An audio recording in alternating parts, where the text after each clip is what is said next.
முக்கிய செய்தி பயங்கரவாத தாக்குதலில் பாதிக்கப்பட்ட தமிழர்களுக்கு உரிய மருத்துவ உதவி செய்ய நடவடிக்கை எடுக்க வேண்டும் என எதிர்க்கட்சித் தலைவர் எடப்பாடி பழனிசாமி சட்டப்பேரவையில் தெரிவித்துள்ளார். காஷ்மீரில் சுற்றுலா பயணிகள் மீது நடத்தப்பட்ட துப்பாக்கி சூடு சம்பவம் கண்டிக்கத்தக்கது எனவும் எதிர்க்கட்சித் தலைவர் எடப்பாடி பழனிசாமி தெரிவித்துள்ளார். காஷ்மீரில் உள்ள பாதிக்கப்பட்ட தமிழர்களை தமிழகம் அழைத்து வர அரசு உரிய நடவடிக்கை எடுக்க வேண்டும் எனவும் எதிர்க்கட்சித் தலைவர் எடப்பாடி பழனிசாமி தெரிவித்துள்ளார். பயங்கரவாத தாக்குதலில் பாதிக்கப்பட்ட தமிழர்களுக்கு உரிய மருத்துவ உதவி செய்ய நடவடிக்கை எடுக்க வேண்டும் எனவும் எதிர்க்கட்சித் தலைவர் எடப்பாடி பழனிசாமி தெரிவித்துள்ளார். காஷ்மீரில் சுற்றுலா பயணிகள் மீது நடத்தப்பட்ட துப்பாக்கி சூடு சம்பவம் கண்டிக்கத்தக்கது எனவும் எதிர்க்கட்சித் தலைவர் எடப்பாடி பழனிசாமி தெரிவித்துள்ளார்.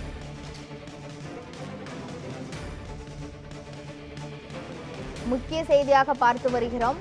காஷ்மீரில் உள்ள பாதிக்கப்பட்ட தமிழர்களை தமிழகம் அழைத்து வர அரசு உரிய நடவடிக்கை எடுக்க வேண்டும் என எதிர்க்கட்சித் தலைவர் எடப்பாடி பழனிசாமி தெரிவித்துள்ளார். பயங்கரவாத தாக்குதலில் பாதிக்கப்பட்ட தமிழர்களுக்கு உரிய மருத்துவ உதவி செய்ய நடவடிக்கை எடுக்க வேண்டும் எனவும் எதிர்க்கட்சித் தலைவர் எடப்பாடி பழனிசாமி வலியுறுத்தியுள்ளார்.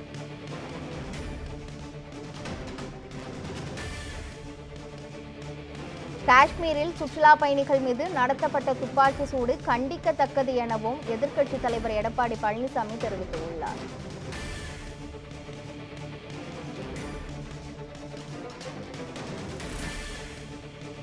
காஷ்மீரில் உள்ள பாதிக்கப்பட்ட தமிழர்களை தமிழகம் அழைத்து வர அரசு உரிய நடவடிக்கை எடுக்க வேண்டும் எனவும் எதிர்க்கட்சித் தலைவர் எடப்பாடி பழனிசாமி வலியுறுத்தியுள்ளார்.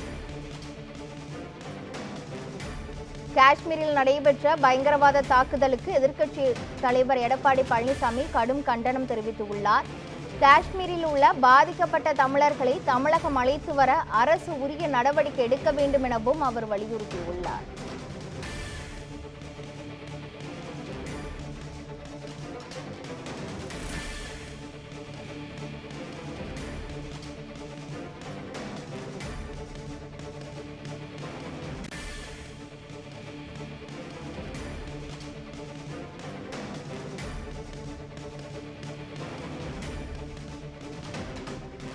காஷ்மீரில் நடைபெற்ற பயங்கரவாத தாக்குதலுக்கு எதிர்க்கட்சித் தலைவர் எடப்பாடி பழனிசாமி கடும் கண்டனம் தெரிவித்திருக்கிறார். இதுகுறித்த மேலும் விவரங்களை வழங்குவதற்காக நமது செய்தியாளர் சாமுவேல் எபினேசர் இணைப்பில் உள்ளார்.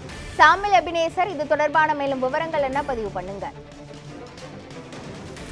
கிருஷ்ணவேணி, இன்றைய தினம் சட்டப்பேரவையில் ஜம்மு காஷ்மீரில் சுற்றுலா பயணிகள் மீது கண்மூடித்தனமாக தாக்கப்பட்டதை கண்டித்து இன்று தமிழ்நாடு முதலமைச்சர் மு க ஸ்டாலின் அவர்கள் சட்டப்பேரவையில் எழுநூறு தீர்மானமானது கொண்டு வந்தார். இதற்கு பதிலளித்த தமிழக சட்டப்பேரவை எதிர்க்கட்சித் தலைவர் எடப்பாடி பழனிசாமி, ஜம்மு காஷ்மீர் சுற்றுலா பயணிகள் மீது கண்மூடித்தனமாக நடத்தப்பட்ட துப்பாக்கி சூடு காயமடைந்தவர்களுக்கு தமிழகத்திற்கு தமிழக அரசு தேவையான உரிய மருத்துவ உதவிகளை வழங்க வேண்டும் என்றும் அவர் கேட்டுக்கொண்டார். இது மட்டுமல்லாமல் தமிழகம் திரும்பி வர அதாவது உரிய நடவடிக்கை எடுக்க வேண்டும் என்றும், அதே போல அரசு எடுக்க வேண்டிய அதாவது நடவடிக்கைகளை உடனடியாக தீவிரமாக எடுக்க வேண்டும் என்ற எதிர்க்கட்சி தலைவர் எடப்பாடி பழனிசாமி தெரிவித்திருந்தார். இதைத் தொடர்ந்து சட்டப்பேரவையில் அவர் இந்த ஜம்மு காஷ்மீர் மாநிலத்தில் இயற்கையாகவே அழகை ரசித்துக் கொண்டிருந்த சுற்றுலா பயணிகள் மீது இது போன்ற ஒரு தாக்குதலானது